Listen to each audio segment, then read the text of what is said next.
കാശ്മീർ എത്തിയിട്ട് കണ്ടനൊന്നുമില്ല എന്ന് കുറേ പേര് ചോദിച്ചു. അപ്പോൾ ഒരു കാശ്മീർ ഔട്ടിംഗ് ആയാലോ? നമ്മൾ രാവിലെ തന്നെ സുമോ പിടിച്ചു. അതായത് ഇവിടുത്തെ ഒരു ഷെയർ ടാക്സി പോലത്തെ സെറ്റപ്പാണ്. അത്യാവശ്യം ചീപ്പാണ്. നമ്മൾ കുറേ പേര് ഇങ്ങനെ ഒരുമിച്ച് പോകുന്നത്. അങ്ങനെ നമ്മൾ സുമോ പിടിച്ച് ഇന്ന് അത്യാവശ്യം കുറച്ച് ഷോപ്പിങ്ങും കാര്യങ്ങളൊക്കെ ചെയ്യാൻ വേണ്ടിയിട്ട് നമ്മൾ ഇന്ന് പോകുന്നത് ലാൽ ചോക്കിലേക്കാണ്. അവിടെ നമ്മൾ സുമോ ഇറങ്ങിയിട്ട് കുറച്ച് ഇതുപോലത്തെ വഴികളിലൊക്കെ കൂടെ നടന്നിട്ട് ഇവരെല്ലാവരും സ്ഥിരം പോകുന്ന ഒരു ഹോട്ടലുണ്ട്, അവിടേക്ക് പോവാം.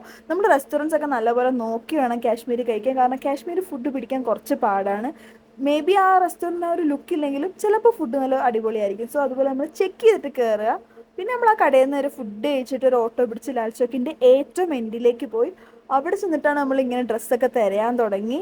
അവിടെ ഇങ്ങനെ കൂട്ടിയിട്ടേക്കാം 100 150 വിലയാണ്. കുറേ നടക്കാണ്. കുറച്ച് നടന്നപ്പോൾ തന്നെ ഞാൻ നല്ല പോലെ ടയേർഡാകാൻ തുടങ്ങി ഗൈസ്. അങ്ങനെ ഞാൻ കുറച്ച് നേരം മാറി അവിടെ ഇങ്ങനെ കുത്തിയിരുന്നു.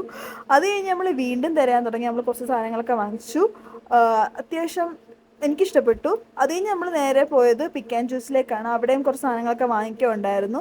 പിന്നെ എനിക്ക് ഏറ്റവും അത്യാവശ്യം കുറച്ച് വെള്ളം കുടിക്കണമായിരുന്നു. കാരണം നല്ല ചൂട്, നമ്മൾ നല്ലപോലെ ടയേർഡായി. പിന്നെ നമ്മൾ അവിടെ നിന്ന് ഒരു ഓട്ടോ എടുത്തിട്ട് നേരെ സുമോ സ്റ്റാൻഡ് പോയി. സിക്ക് ഇൻഡസ്ട്രിയൽ ഏരിയയിലാണ് നമ്മുടെ കോളേജ്. അവിടേക്ക് 5 മണി വരെ എന്തോ സുമോ ഉള്ളൂ. നമ്മൾ ഓടിപ്പോയൊരു സുമോ വിളിച്ചു. അങ്ങനെ സുമോയിൽ എനിക്ക് സൈഡ് സീറ്റിംഗ് കിട്ടി. നമ്മളിങ്ങനെ കാഴ്ചകളൊക്കെ കണ്ട് വൈകുന്നേരം ആയപ്പോൾ കോളേജ് എത്തി. അപ്പോൾ ഇത്രേ ഉള്ളൂ. Bye bye.